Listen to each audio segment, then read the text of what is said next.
Bismillahirrahmanirrahim. Baik, di sini saya akan menyampaikan materi tentang Pancasila. Latar belakang. Mari kita bersama-sama untuk mengetahui apa maksud kalimat Pancasila. Pancasila adalah pilar ideologis negara Indonesia. Nama dari kalimat Pancasila ini berasal dari kata Sanskerta Panca, berarti 5, dan sila berarti prinsip atau asas. Kemudian kita masuk kepada poin atau apa yang terkandung di dalam kalimat Pancasila itu. Kita mengetahui bahwa Pancasila mempunyai 5 sila. Yang pertama berbunyi ketuhanan yang Maha Esa. Yang kedua, kemanusiaan yang adil dan beradab. Yang ketiga, persatuan Indonesia. Yang keempat, kerakyatan yang dipimpin oleh hikmah kebijaksanaan dalam permusyawaratan perwakilan. Dan yang kelima, keadilan sosial bagi seluruh rakyat Indonesia. Maka mari kita bersama-sama untuk mengetahui apa sih makna dari kelima sila tersebut. Di sini saya akan sedikit menjelaskan atau mengulas tentang makna-makna dari setiap sila yang ada di kalimat Pancasila itu. Yang pertama, ketuhanan yang Maha Esa. Di sini kita sebagai masyarakat Indonesia tentunya kita memahami bahwa di Indonesia adalah negara yang sangat mempercayai tentang adanya Tuhan. Kita mempercayai adanya sebuah keyakinan dalam beragama. Maka tentunya makna dari sila yang pertama ini adalah keyakinan yang dimiliki setiap rakyat atau masyarakat Republik Indonesia. Kemudian sila yang kedua, kemanusiaan yang adil dan beradab. Makna dari sila ini tergambar dari lambang gambar tersebut, yaitu simbol rantai yang tersambung atau gelang-gelang kecil yang menyusun serta menunjukkan eratnya sebuah hubungan manusia satu dengan yang lainnya. Seperti contoh pada saat kita ingin melakukan gotong royong, kita saling membantu dalam kebaikan. Kemudian sila yang ketiga berbunyi persatuan Indonesia. Kita ketahui bahwa Indonesia memiliki berbagai macam kultur, berbagai macam keyakinan, agama, kemudian ras, dan latar belakang yang lain-lainnya. Maka disinilah makna atau manfaat dari persatuan Indonesia, sila yang ketiga. Kita saling mempunyai sifat atau sikap yang toleransi. Kita saling memahami dengan suku yang lainnya, dengan ras yang lainnya, dengan latar belakang dari perbedaan antara agama. Kemudian selanjutnya yang keempat, yaitu kerakyatan yang dipimpin oleh hikmat kebijaksanaan dalam permusyawaratan perwakilan. Baik, kita di sini tentunya mengetahui bahwa dalam sebuah penyelesaian masalah kita harus melakukan atau menyelesaikan masalah kita atau konflik yang kita temui dengan jalan yang baik, dengan jalan yang tidak membuat orang lain itu merasa dirugikan. Maka tentunya di sila yang keempat ini, kerakyatan yang dipimpin oleh hikmah kebijaksanaan dalam permusyawaratan perwakilan. Nah, di sini maksudnya ialah dalam kita menyelesaikan sebuah permasalahan atau konflik, maka tentunya mari kita bersama-sama untuk menyelesaikan dengan cara bermusyawarah, dengan cara yang baik, tentunya tidak ada saling melakukan kekerasan. Kemudian yang terakhir, yang kelima, keadilan sosial bagi seluruh rakyat Indonesia. Makna dari sila yang kelima ini sangatlah luas. Tentunya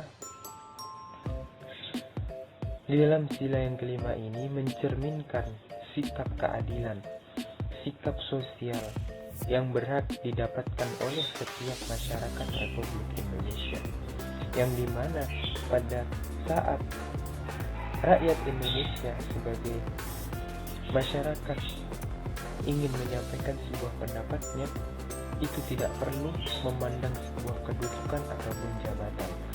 Maka pendapat siapapun semasih itu dia sebagai manusia atau masyarakat Republik Indonesia, maka dia mempunyai hak, dia mempunyai pendapat yang harus dia sampaikan kepada pihak yang dapat menerima pendapatnya. Maka itulah beberapa penjelasan yang bisa saya sampaikan. Semoga bisa bermanfaat. Bab 2 yaitu pembahasan poin A, menelisik sejarah ilmu Pancasila. Setelah disahkannya oleh Presiden Insinyur Soekarno pada tanggal 18 Agustus 1945, Pancasila menjadi ideologi atau dasar negara Republik Indonesia. Tetapi pada saat sudah disahkannya Pancasila ini pun belum terberat sebagai ideologi negara. Kondisi seperti itu pun berlangsung cukup lama karena akibat politik daripada ad impera. Adapun masa-masa perjalanan di Pancasila ini, yang pertama yaitu Pancasila di masa RIS atau Republik Indonesia Serikat. Akibat politik divide et impera, Indonesia berpisah-pisah menjadi sebuah negara serikat atau yang disebut RIS. Terus juga memiliki konstitusi yang membuat Pancasila, tetapi Pancasila di konstitusi RIS ini berbeda sekali dengan nilai-nilai Pancasila dalam UUD 1945 dan tidak berlaku lama. Akibat pergolakan rakyat yang menghendaki Indonesia kembali ke bentuk negara kesatuan, konstitusi RIS ini akhirnya diganti dengan UUD sementara 1950. Yang kedua, Pancasila di masa UUD sementara 1950. Pada saat ini juga pergolakan yang sempat mereda saat berjuang bersama mempertahankan kemerdekaan Indonesia ini pun berlanjut. Setelah Indonesia berada di bawah UUD sementara, pertarungan ideologis yang terjadi pada masa berlakunya UUD sementara antara golongan nasionalis dengan golongan Islam akhirnya melahirkan Pancasila lewat dekret Presiden 5 Juli 1959 yang salah satu isinya yaitu memperlakukan kembali UUD 1945, menandakan Pancasila bangkit kembali dari tidurnya. Mulailah babak baru perjalanan Pancasila di masa Orde Lama dengan Presiden Soekarno sebagai motornya. Pancasila di masa ini tidak memperoleh tempat sesuai dengan kedudukannya sebagai dasar negara. Pancasila di Orde Lama ini hanya menjadi penonton di luar arena politik, menyaksikan penguasa menjalankan kekuasaannya sesuka hati. Kebijakan-kebijakan Orde Lama ini kenyataannya justru menempatkan Pancasila sebagai ideologi yang tidak berfungsi dalam kehidupan berbangsa dan bernegara. Pancasila di masa Orde Baru. Pada masa Orde Baru ini, Pancasila yang merupakan hasil kristalisasi dari nilai-nilai luhur bangsa Indonesia terus-menerus dikaji dan dikembangkan ekspresinya. sesuai dengan janji awal Orde Baru yang akan menerapkan Pancasila dan Undang-Undang Dasar 1945 secara murni dan konsekuen. Semangat atau tekad Orde Baru dalam mempertahankan kelangsungan Pancasila dalam kehidupan berbangsa dan bernegara diwujudkan melalui sistem pemerintahan yang meletakkan dan menjunjung tinggi prinsip kekeluargaan dan gotong royong. Pada masa ini juga dikatakan pemerintahan itu stabil, di mana stabilitas keamanan dan pembangunan selalu dikaitkan dengan keberadaan Pancasila dengan dasar dan falsafah negara Indonesia. Yang terakhir yaitu Pancasila di masa reformasi. Lengsernya Soeharto di kursi kepresidenan, Pancasila juga terhalang banyak masalah. Berakhirnya Orde Baru membuka pintu kebebasan bagi rakyat Indonesia. Sebagai ideologi terbuka, Pancasila bisa memandukan beberapa nilai baru dalam kehidupan bernegara. Namun karena Pancasila ini bersifat terbuka, maka harus dijaga kemurniannya. Oleh karena itu, penerapan Pancasila sebaik memanfaatkan teknologi agar menarik perhatian generasi muda serta masyarakat untuk memakai dan mengamalkan Pancasila. Melalui mata kuliah PKN atau pendidikan kewarganegaraan, Pancasila diajarkan di kehidupan sehari-hari. Pancasila selalu diterapkan sesuai dengan perkembangan zaman. Di masa reformasi hingga saat ini, masyarakat tetap dapat menjalankan nilai-nilai Pancasila dengan memaksimalkan hasil kemajuan teknologi informasi. B. Paradigma positivisme bagi ilmu pengetahuan modern. Sebelum memasuki penjelasan ilmu paradigma positivisme bagi ilmu pengetahuan terkait Pancasila, kami memberikan penjelasan tentang paradigma positivisme bagi ilmu pengetahuan modern.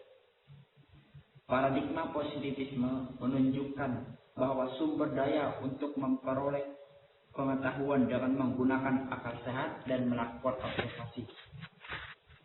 Penggunaan akal sehat merupakan potensi wahana untuk mencapai dan mengungkapkan kebenaran melalui observasi, sampai menemukan konsep, generalisasi, proposisi hukum, dan teori.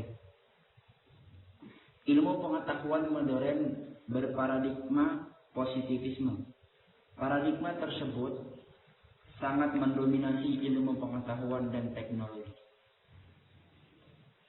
Pancasila sebagai sistem nilai akan baik berfungsi sebagai paradigma ilmu apabila para akademisi dan praktisi, warga negara maupun penyelenggara negara telah meyakini keberadaan nilai-nilai Pancasila dan menjadikan sebagai acuan dalam berolah ilmu maupun beramal dalam kehidupan bermasyarakat, berbangsa dan bernegara. Untuk sampai pada keyakinan demikian, segenap komponen bangsa perlu berupaya memahami secara menyeluruh atas nilai-nilai keberadaan yang terkait dengan dirinya sebagai manusia, kebenaran tentang alam, serta kebenaran Tuhan yang Maha Esa, sekaligus hubungan dan posisinya di antara ketiganya, hasil dari proses perburuan kebenaran hakiki.